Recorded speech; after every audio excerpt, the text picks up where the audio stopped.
যুদ্ধবিধ্বস্ত গাজা উপত্যকায় হামাসের প্রভাব কমে আসার সঙ্গে সঙ্গে সেখানে নতুনভাবে সক্রিয় হয়ে উঠছে বেশ কয়েকটি অ্যান্টি হামাস সশস্ত্র গোষ্ঠী। এইসব গোষ্ঠী নিজেদের গাজার ভবিষ্যৎ নিরাপত্তা ও প্রশাসনিক কাঠামো গঠনের শক্তি হিসেবে তুলে ধরলেও বিশেষজ্ঞ ও সাধারণ মানুষ মনে করছেন এই উত্থান গাজার রাজনৈতিক স্থিতিশীলতাকে আরও জটিল করে তুলতে পারে। ইসরায়েলি নিয়ন্ত্রণাধীন গাজার কিছু এলাকায় এসব অস্ত্রধারী গোষ্ঠী অবস্থান নিয়েছে এবং তারা হামাসের বিরুদ্ধে কঠোর অবস্থান ঘোষণা করেছে। তবে তারা এখনও হামাস নিয়ন্ত্রিত ঘনবসতিপূর্ণ এলাকাগুলোতে প্রবেশ করতে পারেনি, যেখানে গাজার অধিকাংশ মানুষ বসবাস করে।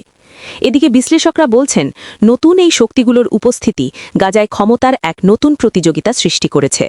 বহু বছরের অস্থিরতার পর গাজায় এখন যে প্রশাসনিক শূন্যতা তৈরি হয়েছে, সেখানে একাধিক সশস্ত্র গোষ্ঠীর কার্যক্রম ভবিষ্যতে আরও সংঘাত ডেকে আনতে পারে।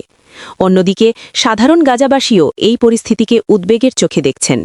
মানবিক সংকট, চিকিৎসা ও খাদ্যের অভাবের মাঝেও নতুন অস্ত্রধারী গোষ্ঠীর উত্থান তাদের জীবনে আরও অস্থিরতা তৈরি করছে।